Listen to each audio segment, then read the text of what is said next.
A while ago I made a video talking about why leg cuts were risky, but was I correct? Let's find out. Ah! So in my previous video I talked about why leg cuts are risky, and here was my reasoning. If I am cutting at somebody with my full extension, the closest target is gonna be the hands or the chest. The head is also very close, but the further I go down, the farther away I am from somebody. In order to get into distance, I am at big risk. I also don't have a protection up high. If I attack a target up here, it's easy for me to come up here. But if I'm going really low, oh no. And those are all correct. And this is also very correct with one-handed weapons as well. Nothing I said was wrong, but it's not the full story. So to talk about the rest of that story, we have Josh from Nachreisen Fencing. Hi guys, so we're gonna talk about the one-handed shot, which is the Geisling as described in Talhoffer's manual, which is a one-handed shot generally done with a single arm, to the knee, to the ankle. He says it is very much so a bad day if you try to do it initially. I know plenty of people who've done it and I've hit them in the head. A lot of people also do it wrong. The more I try to aim down while staying up high, this is open tip hit. If you did try to do this successfully, he would actually try to lunge straight down to get that reach. Now again, I'm still at risk from this hit, but I could potentially hit and jump out. So it's still risky, but doable. Doable, but it's edges. I've made these cut before on water bottles and tatami. It is difficult to get proper edge alignment. Yeah. Okay, but what about other leg cuts? Because you specifically beat the crap out of people's legs. And this comes from something different. So when I'm talking about this, I'm talking about my first opening attack. We were both out of distance. It's risky for me to go for this because he can easily withdraw that foot and then I'm having a bad day. And even still, what if we both do hit? It's a double, but in a real fight, yeah, he's got a bad leg, but I'm dead. Now, there's something else that I didn't talk about, and that is when we are in distance. So let's say.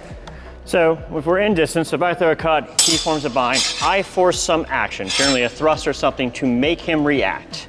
His point is away, I have general coverage and safety, what's open? Uh-oh. And we go straight down to the leg. And now, not only is he covered his action, but we're within enough distance that he's not losing anything by going low. He's in distance, it's gonna hit. Right, so from being here, this hits, and I can step away and cover. Let's show that one again. Yep, so, come here, boom, boom, boom.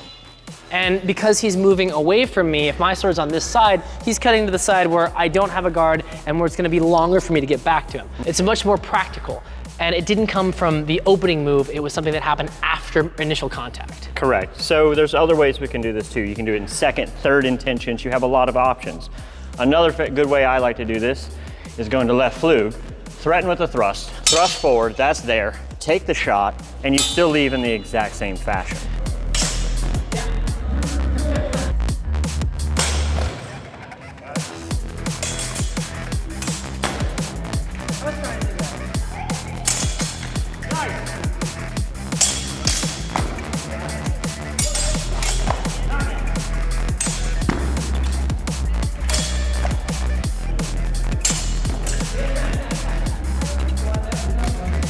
One of the things you'll notice about all these previous things is they are not first intention, which means that it's not the first thing you lead with. They're usually a counter to something your opponent has done, or they are a deception. So when we're talking about attacking from out of distance with this, I will attack the legs with one-handed weapons from outside of distance moving into distance, but I'll never do it as my actual attack. It'll always be like a deception or something like that. So if I'm here and he's there, I am not going to lunge in and cut here.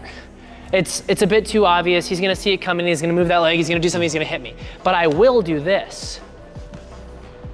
Or I'll do false edge. Something like that, because I lead and misdirect him, so he's already thinking something else. His guard, his sword is in a different spot, and now I can move to that other spot. So we can do leg cuts, but not without disguising them. Right.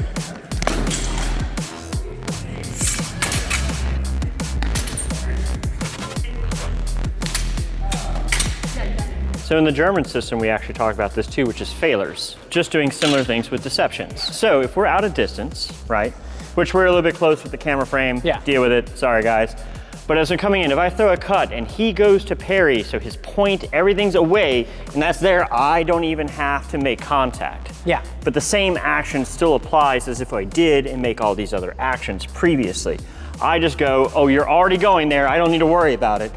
I'll take this target. So you'd probably throw this against an opponent who you've seen overreact to things, right? Agreed. So if I'm making very small parries and that's coming in, you probably wouldn't Yeah, I have would the do time. something different. But if I'm big and overblown, oh now crap. those Yeah. actions come out. So a lot of this goes to reading an opponent and knowing like figuring out what they're gonna react to. Right. So, yeah. So a lot of this also comes into, again, like multiple intentions in. So you have to be paying attention. Now, just like in boxing, if he's got his sword, just similar like the jabs or anything, I'm trying to figure out how do you work. Yeah. So I'll be out of distance, I'll throw a cut, I'll try and see what he's doing out here. Then if I can get him to commit, now I can pull these actions off. Exactly. And a lot of like probing actions and things like that. We did a lot with Saber. So those are different ways that the leg cut does make sense. So again, my original video was not wrong. It is risky to do it from out of distance as your initial opening attack, but there are more layers to it. Oh, yeah. And when we talk about things like sword and buckler, there's even more. Right, sword and buckler is one of the most prominent places where we see leg strikes. So Andre Ligitzer, whose book is included in the Pseudo Van Danzig manuscript, almost, I think, 4 of his 6 plays have leg cuts in it as a finisher. And in sword and buckler tournament, actually, you actually see more leg shots as the prominent target because people get stuck in positions. These are easy openings. So in Ligitzer, though, he still even promotes the same thing. So real quick. So with the sword and buckler, and he doesn't have one, so don't mind it because I'm gonna just show the general action. He throws a cut at me. I'm going to come up into some form of protection, right? I'm here for coverage. I go to do an action. He wants to deal with that. So he's going to raise his sword up a little bit higher. He's covered. So from here, I buckler punch to cover. Oh crap. This sword's completely open. That hits, and then you leave. Yeah, so when you have a secondary implement, it changes the game. Right. And we talked about this with rapier and dagger too on another video, that the dagger changes the way the rapier works because you're working with multiple different tools. Same and implements. things. So yes, leg cuts, still risky, but much more doable once we talk about second intentions and being tricky and doing things like feints and adding extra implements. So it's not quite as simple as I said in my first video. So there you go, you learned something with me. If you like this or any of our other videos, please consider supporting the channel on Patreon. It really helps us out. There's a link in the description. Thanks for watching.